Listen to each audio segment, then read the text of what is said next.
Morning, Carl. Morning. How you doing? All right? Yeah, very well. Thank you. Yourself? Yeah, all good. So for those who are just tuning in, this is our update on some of the latest Dia product updates. So we're going to run through sort of half a dozen, and then we've got some questions from areas. But how's your neck of the woods this morning, Carl? Grey, wet, windy as usual. Slightly northern, so Yeah, I'm sure. I'm sure there's some people outside of the UK who are enjoying some sort of sun or non-rain, but here in the UK, it's pretty grey and rainy. Anyway, we will get crack-a-lacking straight into the session. So I'll get my screen shared. Let's get this going. Okay, so it's our November 22 update. Let's get straight into the content, Carl. So today's agenda, we've got some new features that we want to just talk a little bit through, give some commentary on. We've had a few questions from a couple of different platforms, but mainly Facebook today, and then just a bit of an explainer on where else you can learn a bit more about Dia and get some engagement from ourselves as well. So first one, I know it says feature 2 there. It's not feature 2, it's feature 2 on that particular week of the release. But we're going to go into the WMS FiFO enforcement. So Cal, over to you. Why is this sort of piqued your interest and we've got into this world? Yeah, so this is actually a really welcome feature to be added to Dia, to be honest, because previously one of the main applications of Dia was the WMS app, and that's a warehouse management system. So it allows people to barcode scan, do goods out, goods in the warehouse, and just a bit more traceability in there. One of our biggest pet peeves with it was that it didn't enforce any FIFO or FIFO rules. So really, the pickers are actually quite blind on what they were picking. So if you're a business that tracks expiry dates, you could pick something that was not in line with FIFO at all, and the system wouldn't actually stop you. So what this feature actually is, it now allows a bit of enforcement behind that, and there's actually 3 different options that you're able to choose from, so that you're able to select don't enforce, so you can continue to work in that way and give the pickers the flexibility to do what they want. You can have an option then where it enforces the rule as well. So when you actually go to pick an item and you've scanned that item, they will actually alert you if it's not the first expired item and ask if you want to make a change. So really welcome actually, and we got requested it all of the time. It also works for first in, first out as well. So not just expiry dates, but it really does add that next level to the WMS and make it a bit more viable for a lot more people. So it's within the sales and WMS areas. It's for anybody who's on picking and packing and looking to enforce some of those rules. And like you say, the reason we're talking about it is essentially it's been something that we've seen as a bit of a gap in the product, and it's been requested a lot. So if anybody's watching who wants to enforce some of those rules, go and have a look within those modules and take yourself through really implementing those particular rules in. So, okay, cool. Yeah. Anything more on that, Cal? If you want to turn it on, just go to your integration settings, click WMS, and there'll be a setting in there, and then you're able to choose from what the 3 options of how you want to enforce it. Simple as that, really. Perfect. Okay, next one. Create a PO from a sale or purchase order, in case you're not in that world, but I think everyone calls them POs, right? Cal, over to you. Yeah, so again, a very, very welcome feature that we have been knocking on the door of Dia for a while on this. So there's actually 2 parts to this feature, which I'll explain. But essentially, previously, if you put a sale onto the system and that sale went into a back-ordered state, so you don't have the stock, you would have had to previously use an external report, which is the reorder back-ordered report, and then go and place your purchase through there and then process from that way. Whereas now you're able, when you put the sale onto the system and then it goes into a back order, you're actually able to create the purchase order directly from the sale. When you get that trigger, you're able to do 2 things. You're able to create a purchase order for just the back ordered items or the entire sale. So it actually not only speeds up the process, but when you actually go that route, it also links the purchase order to the sale. So a big problem that we get asked about all the time is when back-ordered items are coming in, it's hard to see which sale they're actually going towards. So by doing this, they're linked and you can easily jump to the sale, see which PO links to it and vice versa. So it's actually very, very welcome.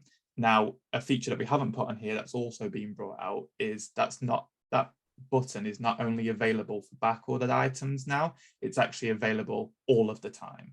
So regardless of whether items go into a back ordered state or not, you're always going to see the create purchase order button, which again, very, very welcome, because you might have 5 in stock, but as a business owner, you might know you're trying to maintain that level. So you actually might be a trigger to just go and buy some more. So it's actually a very, very welcome change. So it's within the sales module and the product module. Yeah. It's pretty much for everybody who's creating POs and looking for that. But the main reason I think that I'm picking up from what you said there about talking about it is it's more efficient. Yeah.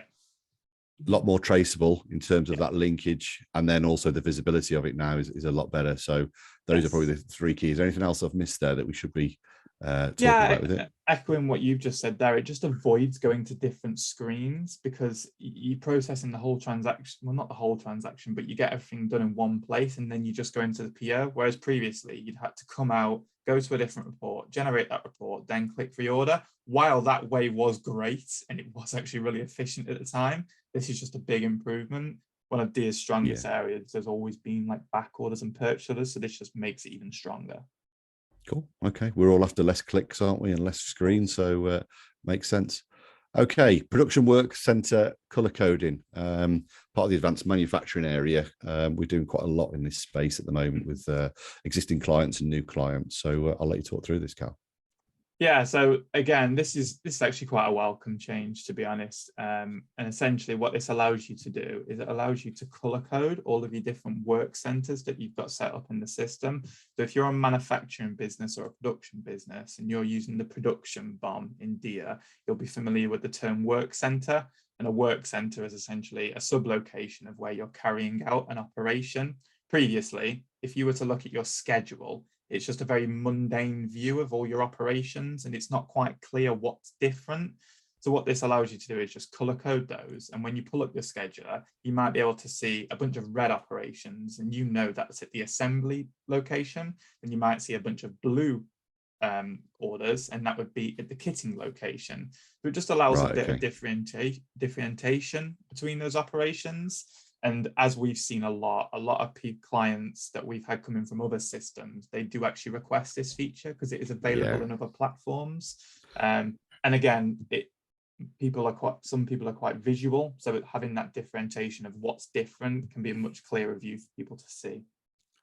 Yeah, I agree. I think we have seen this with manufacturers looking at Dia and already on systems, like the visual reference with color is constantly brought up. So I think it is a welcome new feature. Can you select which colors you want it to be? Like, is it all within your control as to what those colors might be? Yeah, all within your control. It's just on the basic color coding. So what you need to do is just go to production settings and then click work centers, and then you'll have all your list of work centers and you'll have a little color code. Just click on that and then you can select from the palette, or if you've got a certain marketing schema that you need to apply to, you can code in there and then you can put it in, as I'm sure we'd be advised if we had to do it. Yeah, absolutely. Okay, so it's in the advanced manufacturing module. It's for those people who are using the production element of Dia, and we're talking about it because that visual element that it brings, and as you say, it was pretty bland and it's hard to, it all sort of blurs into one when it's that grey or white or black on white that we used to get. So okay, cool, we'll move on to the next one. Plan versus release capacity, again linking in with the advanced manufacturing module. What's your thoughts on this one, Cal? Yeah, so again, a manufacturing module release, and this one's quite interesting because we actually put this one forward. So we obviously get a lot of feedback from clients, and we also do have people at Blue Hub that have been in the industry itself, so we have a bit of knowledge of like what people might need. And one of the things for us that there's a capacity planner in Dia, which essentially breaks down all of your resources, which are people and or machines. And in the capacity planner, you can see what you have available and what you have allocated in a time frame for released jobs. And that's really useful because you can see where you're over allocated or where you need to move people around if there's like holidays and things like that. What it was missing is that it didn't show you capacity for planned orders. So there's 2 different stages of production in Dia. You've got planned and you've got released. Released is starting production, planned is just getting ready. And not being able to see your capacity for planned orders was actually leaving a lot of people blind. And from our point of view, it wasn't fulfilling the full need. So by adding that, you're now able to see your actual full capacity, whether that's things in production and things that are upcoming. So you can make a bunch of different decisions from there, like checking annual leave, seeing where people need to be moved around, even recruitment. If you're just really over allocated and you've got a load of things coming through, you can see actually we can't deliver this work. So we need to either recruit or set expectations with clients. So again, it just expands on that capacity planner. And it's a theme with a lot of the features that we're talking about here, that the production module is just really growing and evolving with lots of different businesses. And I think that's one of the main benefits that DIA has, is it's brought out these modules and it's getting feedback from all these different types of businesses, and all those features are applying to all the people that are using it. So it's really, really beneficial. Yeah. Okay. Again, it's within the advanced manufacturing module. So if you're looking at that area, I think as well, what this does give you, it gives you that ability to prioritize, right? If you've got too much work in the planned and the released, then you can start to work out, you know, who you've got to let down, or who you've got to have, like you said earlier, set expectations with, and also the visibility internally to the team as well. So again, we're talking about it because it's part of the advanced manufacturing area, and we are seeing a bit of growth and progression in that area, which is good. Okay. Is this the final one? I think it's one of the last ones. This is the final one. Yes. So this is the final one. And again, on the advanced manufacturing module. So again, just echoing that there's loads of updates being added to this particular module. We chose this one because it's quite a relevant one for us. We get asked about it all the time, and it was a bit of a pet peeve of ours as well.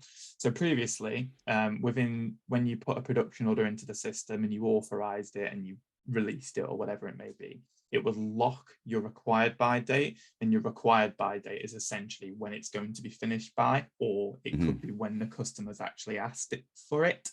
Now it would lock that, and the only way to actually change it was to undo the order.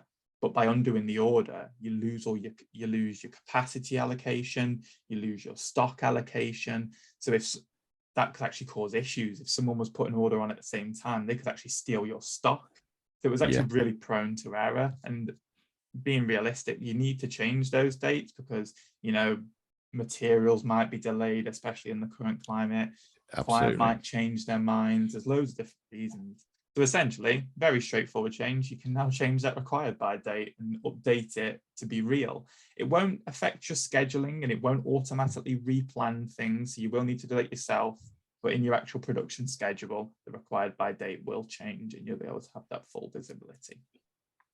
So it's purely a visual change within this area, as opposed to it's going to feed back and rejig all your dates and everything. Correct. So it's purely just for aesthetics and visual on that certain area of the product. Okay, that's cool. So another one within the advanced manufacturing module. So those people who are using those modules, that would be of interest to you. And again, what are these sort of incremental progressions that we're seeing in the advanced manufacturing module more recently? So yeah, I mean, before we go into questions from the floor, I mean, this is our first one since August time. So we're trying to roll these out a little bit more regularly. But we do have all sorts of questions from all sorts of different areas, and we try and capture them in different places. So we've got a Facebook group, which I'll show you the link to after. We've got obviously our clients who are asking questions as we're going through the onboarding or the optimization of these of DIA, where we take them through a bit more of an advancement once they're on the product, and also during some of our pre-client calls, you know, we have quite a lot of questions around how would you do that, what would you do? So we've picked a couple from the Facebook group, and then just reporting has been a bit of a theme more recently that we want to talk on. So Cal, I'll let you take the floor. Yeah, Matt will speak more about the Facebook group in a minute, but the Facebook group is like a really interesting place because there's some quite complex questions in there, and it's a community of people that are actually using the system and hitting real day-to-day issues. So it's a really good space where people can ask questions, come up with answers. We have a bit of input in there as well, help with our experience. But essentially what we're trying to do here is just look at any themes that we're getting and hopefully address it on this call. So one that we get asked about all the time is reporting, and it comes up quite a lot in the Facebook group. Now, reporting is actually a really difficult subject because there's so many different reports in DEER and there's so many individual fields. It's very hard to come back to someone and say, this is the report you need and this is how you need to use it. There's just so much things you can do. Like even though there's standard reports in DEER, such as sales overview, you can then configure that layout to all the different fields. And it's just quite not a straightforward answer. So a lot of the feedback I give to people and what I'm giving you now is essentially, if you go into Google and type in DEER, which report do I need? Or we'll have the link below to the actual page. DEER has a really useful resource where where it essentially lists every field that's available in every single report, and it tells you which report you need to use. So essentially what you can do is go to that page, Control F, batch number. You can then see every report that batch numbers are available. And what you can do is go and locate that report and see if it's actually covering what you need. And if it's not, you can come back, Control F, and find the actual report you need. That's a tool that not a lot of people know about, but we've always used it. And it's just invaluable because it saves a lot of time. Otherwise, you'd just be sitting there, one report, no, next report, no. So it just speeds that up a little bit for you. Yeah, I think with reporting as well, like you say, it can be very specific to a certain scenario for a certain client. So there are generic reports, and I think DEER has progressed reporting over the years. There's also external systems as well, which you can get reports out, and they link into the API, of which we'll probably go through. But maybe there's a little bit we can do an educational video on that report index, the field, the data field index, just to show people how that is, rather than a full-on tutorial here. But yeah, I think that's like you say, not many people know about, and it is a good indicator and saves a bit of time rather than just ticking through every single report that's in there, and they're ever growing as well. Yeah. Okay. Did you want to touch on Wendy and Rich's questions there? No, essentially I gave them, but in them particular examples, I replied with the exact same comment, is you should actually go and check out this report and this page here. I think Wendy's was asking around prepayments. Now prepayments are actually a little bit difficult to report on in DEER, but I did send her to a report where she could report on payments, and then she could actually see, okay, any sales that have got payments against them. In Rich's example, he was looking at purchase from a supplier and the quantity and how many we've sold. That one was, again, a little bit unique. I actually pointed him to the page and also to check out the inventory velocity report, because that gives you a bit of sales data in there. Yeah, I think as well, I mean, if people are watching and reporting is something, I mean, please let us know the type of reports that you're trying to build, because we are trying to get an overall pack. And what I mean by that is an overall view of, like, these are the standard ones that people are asking for. Maybe not that visible in DEER, or the DEER format isn't quite working.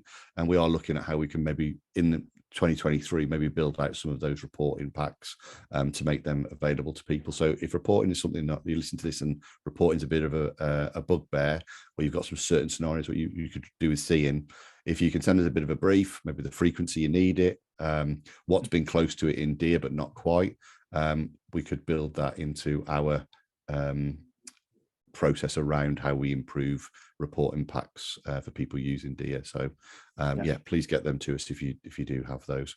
Okay, cool. Just 2 seconds on us. So I'm Matt Flanagan. You always start normally with, like, oh, this is who we are, but I know people just want to get into the details. So I'm Matt Flanagan, MD of Blue Hub. I've been here 10 years. I know varying bits about different parts of the SaaS, the DEER world, the accounting world. And then Cal's one of our ERP specialists. So yeah, how long have you been with us now, Cal? 4 years. This January it will be, yes. 4 years. So and we've got a team of other people, so you'll probably see more than us and Cal, us two, in future ones. We'll bring some of the other team members on who've got some of their favorite enhancements that get brought out by DEER, so we'll bring those in. Now, in terms of questions, if you've got questions, something strikes, please put it on the comment on this video, particularly if you've see it in the Facebook group or on the YouTube. So we've got the DEER YouTube, where there's a whole host of stuff. We've got all sorts of educational videos that you can see there, and we do really just listen to what people are asking for. We try and keep them to a level of, under the 10 minutes if it's straightforward. They're a bit longer if they're a bit more in depth, but we add to those. We probably average about 2 a week, don't we, Cal, I think, at the moment, based on recent numbers. Yeah, and we try and put out a fair average of videos, and we try and put out really specific ones based on like what people are asking us. As you said as well, some are long, but that's just because they justify that amount, and we're trying to educate people. So that's why they actually are long. So we try and chapter them out as well, so people can dip in and out of the areas that they need. Yeah, so that's one area. The other one, we've got the Dear Facebook group, which you can see here. Turn that birthday off. So you can see there, we've got about 150 people in there. So you can go and search that group, Dear Inventory Systems users, and it's a bunch of users in there. Also, the release notes, if you do wonder what the release notes are, there is this here, the URL. So it'll take you back through all of them, and that's updated. There's roughly 2 a month that we tend to get through. So, and obviously, there's a point worth putting out there. There is actually going to be a slight freeze on releases for this month. That's worth making people aware of. If you've got any feature requests or you're waiting on anything, there's going to be a slight code freeze on feature requests just for this month due to Black Friday. People putting lots of orders in the system. Yeah, absolutely. So we might not have a video until December because that's when the next release comes out, but it is making people aware of that's coming. Yeah. Okay, cool. And then if you want to find out a bit about us and what we do a combination implementation, optimization, and integrations around Dear, essentially. So you can go and take a look at sort of bluehub.co.uk. Thanks for watching, and see you next time. As I say, any feedback, any comments, any questions, you've got varying areas to go and contact us, please do. But from me and Cal today, thanks a lot. I'll catch you later, Cal. Thank you for watching. Cheers. Cheers, guys. Bye.